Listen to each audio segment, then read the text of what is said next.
Hey guys, welcome to my August favourites video. It is official. We are in September now, which means that we no longer have high expectations for the weather and then just get miserably disappointed. We now have low expectations and are pleasantly surprised. This is why I love autumn. I have a whole bunch of favourites this month, so let's dive right into it with books. Of course, for Banging Book Club, we read The Gender Games by Juno Dawson, who is a trans author and activist, and we even did a live event with Juno where we chatted with her about the book, and that podcast will be up in a couple of weeks, but the actual podcast where me, Lena and Lucy discuss this book is already out, so you can go listen to that already if you fancy. But yeah, The Gender Games is basically like part memoir, part manifesto, really interesting, would recommend. I also read The Good Immigrant, which, as it says on the front, it is 21 writers explore what it means to be Black, Asian and minority ethnic in Britain today. And this was super interesting. So it's basically 21 essays of people talking about their lives, their experiences. Some are really sad, some are really funny, some are really shocking.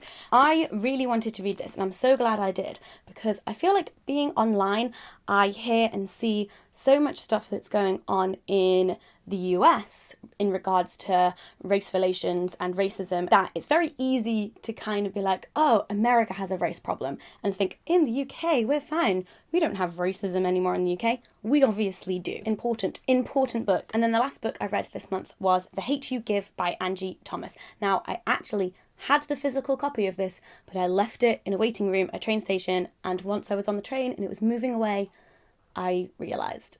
And it was so sad, but then I just bought it on Kindle to finish it because I was like, I'm not staying on this train journey not reading my book. The Hate You Give is a YA book, and it is about 16-year-old Star who witnesses her best friend getting murdered by a white police officer. And it basically follows all the events after that, with her being the only witness to what happened with her relationship with her family and her neighbourhood, Garden Heights. But then also she goes to a posh, more white school, and so she has these two different identities of Star when she's in Garden Heights and then Star when she's at Williamson, and navigating all of those relationships and figuring out who she is. This is a YA activist book, but don't be put off by YA young adult.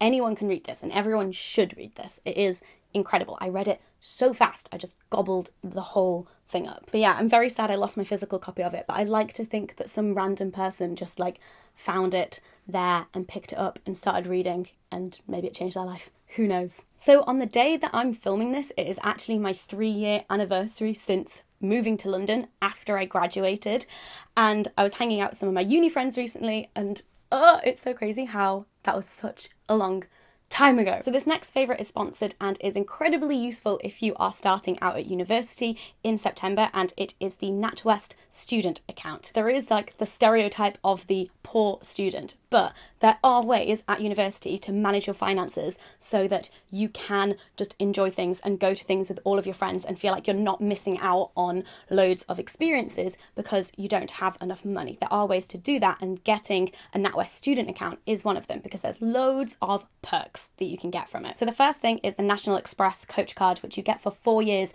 when you open a NatWest student account, and you get loads of discount on your travel, which is crucial because you will probably be going to visit your friends at their various unis around the country. So you get a third off standard adult fares on National Express around the UK. You get 10% off travel to certain festivals, and you get 10% off travel to certain European destinations with Eurolines. So now the second thing is the overdraft. Now, if you're a student, you're probably going to need an overdraft because you're going to have bills and rent coming out at random times, and your student loan coming in, or money from other jobs at other times. There's lots of flexibility, and it is an interest-free overdraft if you need that safety net. And the third thing is mobile banking, and they have a special feature called Get Cash. So if you don't have your card on you, you can use the Get Cash feature to withdraw money from NatWest, Royal Bank of Scotland and Tesco ATMs. The mobile banking also allows you to send money between other accounts if you just have the other person's phone number, so that is great for being able to pay your friends or get paid by your friends for when you owe each other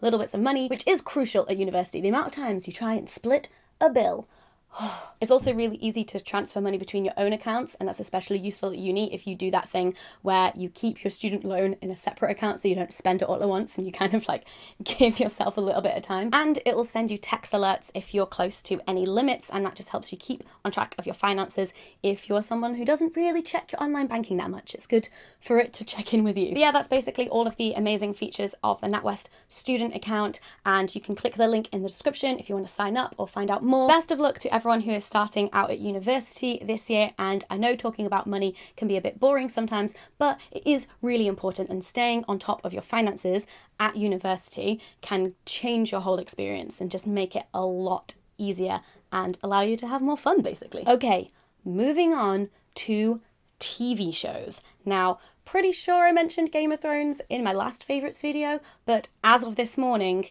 it's over. Season 7 is done and I've watched it.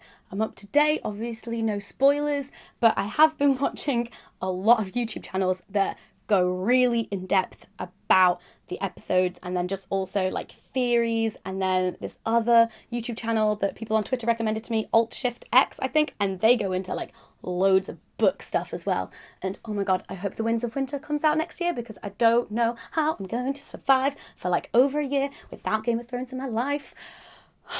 Also in TV, Rick and Morty. And again, did I mention this in my last favourites video? Are all of my videos becoming the same? Who knows? But oh boy, Rick and Morty. Although I'm not up to date because I'm not watching it in American time as it comes out in the States. I'm like a week behind because I watch it when it comes out on Netflix. Because you know what? I like to watch my stuff legally. Season 3 of Rick and Morty has just gone up a level. Like season 1 and 2 was just like, haha, we're going on different adventures and different episodes, and there's like some dark bits and like funny bits. But then season 3 has just taken it up a notch, and it's so dark, and you've got like an actual narrative running through it kind of, and it's really meta. Next, films. In general, I've been really bad at seeing films. Like, I haven't seen the new Spider-Man yet. I love Spider-Man, and I think I've missed my chance to see it in the cinema now. Like, the summer just took over. But I did get around to seeing Dunkirk and Girls Trip. 2 very different films, but I loved each of them in their own different ways. Girls Trip was just hilarious. It was very cheesy, and some people don't like that, but I was all in because it just made me laugh. And it's broken like loads of box office records for like an all-black female cast film. Also, I just love Jada Pinkett Smith. Like, I just love her. Dunkirk was a bit intense, wasn't it? Pretty much from the opening scene, I was just stressed. I was on edge, the suspense. But also, as a history graduate, I felt ashamed that I didn't know about what happened at Dunkirk. Like, you hear the word flying around and you kind of like know vaguely about it, but I'd always assumed that Dunkirk was a disaster because my only other reference to Dunkirk is Atonement, where the main character dies at Dunkirk on the beach. So, different kind of story. Obviously, it wasn't a success because they had to evacuate the whole British army, but the evacuation in itself was a success. Like, going in to watch that film, I thought that 90% of them were gonna die. Spoiler alert, that didn't happen. Some people died though. Spoiler alert. Okay, just a couple more favourites. One of them is this dress, which you can't really see much of, but here's a picture.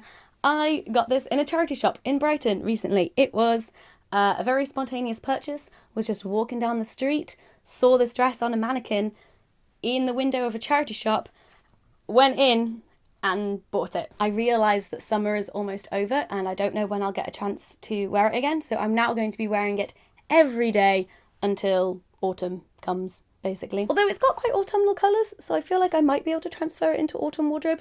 We will see. Is this the most lifestyle vlogger I've ever sounded?